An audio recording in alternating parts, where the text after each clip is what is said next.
Hello everyone, welcome back to my channel Fatima's family ওয়ার্ল্ডে। আসসালামু আলাইকুম। সবাই কেমন আছেন? আশা করি আল্লাহর অসীম রহমতে সবাই ভালো আছে। শুকর আলহামদুলিল্লাহ, আমিও ভালো আছি। বেশ কিছুদিন হলো খুব বেশি গরম পড়তেছে। বড়রা বলেন, ছোটরা বলেন, সবাই অসুস্থ হয়ে যাচ্ছে গরমের মধ্যে। আর এই গরমে বাইরে যাওয়া খুবই কষ্টকর হয়ে যাচ্ছে। কষ্ট হলেও বাইরে যাওয়া লাগবে, কারণ ঘরে একদমও বাজার নেই, আর আপনাদের ভাইয়াও বাসায় নাই। A few moments later. এখন বাজারের জন্য বাইরে চলে এসেছি, আর ভীষণ গরম পড়তেছে, কিন্তু আসার সময় ছাতাটা নিয়ে আসতেই ভুলে গিয়েছি। আমার যখনই বাইরে আসি আমি তো হাতে ছাতা আর পানিটা অবশ্যই নিয়ে আসি। তো এখন বাজারের উদ্দেশ্যে রওনা দিচ্ছি, বাজারে যাচ্ছি। এই তো বাজারে চলে আসলাম আমি আমার আম্মুর সাথেই বাজারে আসছি। তো প্রথমে আমি কি করব, সবজি নিব।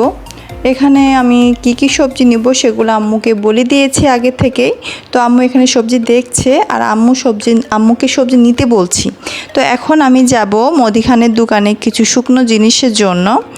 তো যেমন তেল, চিনি, চা পাতা, দুধ, বিস্কিট, পেঁয়াজ, রসুন, আদা ইত্যাদি ইত্যাদি অনেক কিছুই ফুরাই গিয়েছে আমার। তো সবগুলো আমি নিব এখন থেকে।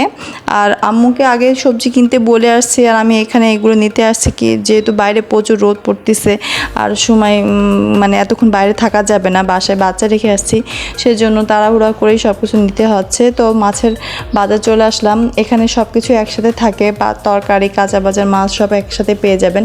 তো এখান থেকে প্রথমে আমি কিছু মাছ নিলাম, চিংড়ি মাছ নিব। মাছ নেওয়ার পরে আমি একটু মাংস নিব, মুরগির মাংস নেওয়ার পরে তারপরে আমরা এখান থেকে বাসায় চলে যাব।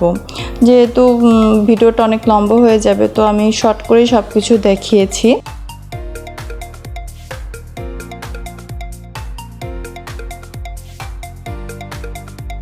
তো এখন আমরা যাচ্ছি আমার ছোটো মেয়ে তালাকে ডাক্তার দেখানোর জন্য। ডাক্তার বিকাল 5টা থেকেই দেখে রুগী। তো ডাক্তারখানে যাচ্ছি, ডাক্তারখানায় চলে আসলাম এখন। আর আমাদের সামনে আরেকটা বাচ্চাকে দেখছি ডাক্তার, আমরা ওয়েট করতেছি। তো আমার মেয়ে আজ ছোটোবেলা থেকেই কোনো কিছু খেতে চায় না, সেজন্য মূলত আসা এখানে। তাছাড়া অন্য কোনো তেমন সমস্যা নাই। তো ডাক্তার ওকে ওজন মাপতে বললো। ও ওজন মেপে দেখলো যে ওর বয়স থেকে ওর ওজন অনেক কম। তো সেটা নিয়ে অনেক টেনশনে পড়ে গিয়েছি। আসলে মূলত ও 6 মাস পর থেকে বাচ্চাদের যেসব খাবার খাওয়া দরকার বা খেতে হয়, সেগুলো ও কোনো কিছুই খেত না বা খেতে চায় না।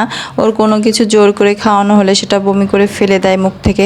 তো ডাক্তার দেখানো শেষ, আমরা এখন মেডিসিনের জন্য ফার্মেসিতে ঢুকতেছি।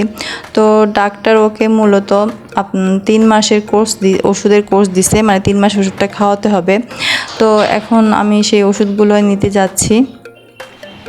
তো এখানে মোট ভিটামিন দিছে, ড্রপ দিছে, এটা সব 2 টাইম করে আর 1 টাইম করে দিছে, এটা ভিটামিন দিছে। তো এখন জানি না ও ওষুধগুলা খায় কিনা, কারণ ওষুধ খেতে গেলে অনেক বেশি কান্নাকাটি করে, চিল্লাপিল্লা করে, আর বমি তো করেই। এখন এতগুলো ওষুধ দিয়েছে, আবার ক্যাপসুলও দিয়েছে, যেটা পানির সাথে গুলাই খাওয়াতে হবে ওকে। তো এখন কি করব, এখন এগুলো তো খাওয়ানোই লাগবে, এখন কষ্ট হোক আর যেটাই হোক খাওয়ানো লাগবে। তো তালা ছোটোবেলা থেকে এরকম কিছুই খেতে চায় না, তো ওটা নিয়ে অনেক টেনশনে আর মধ্যে আছি। আমার বড় মেয়ের সময় এরকম কোনো কিছুই হয় নাই, তারা এত ডাক্তার দেখে, ওষুধ দেখে কোনো কিছু খাওয়াতে হয় নাই। হ্যাঁ, খেতে গেলে অবশ্যই একটু চিল্লাপিল্লা করছে, খেতে জন্য দুষ্টুমি করতো, তারপরেও কম বেশ খেয়েছে। কিন্তু তারা তো একদমই খেতে চায় না, কোনো কিছুই খেতে চায় না, খাওয়ার প্রতি অনেক বেশি অবহেলা করে। তো সবাই আমার মেয়ের জন্য দোয়া করবেন, যেন তাড়াতাড়ি সুস্থ হয়ে যায় এবং খেতে শেখে। আজ তাহলে এই পর্যন্ত, আবার দেখা হবে আমার অন্য এক ভিডিওতে। সে পর্যন্ত আপনারা সবাই ভালো থাকবেন, সুস্থ থাকবেন। আল্লাহ হাফেজ।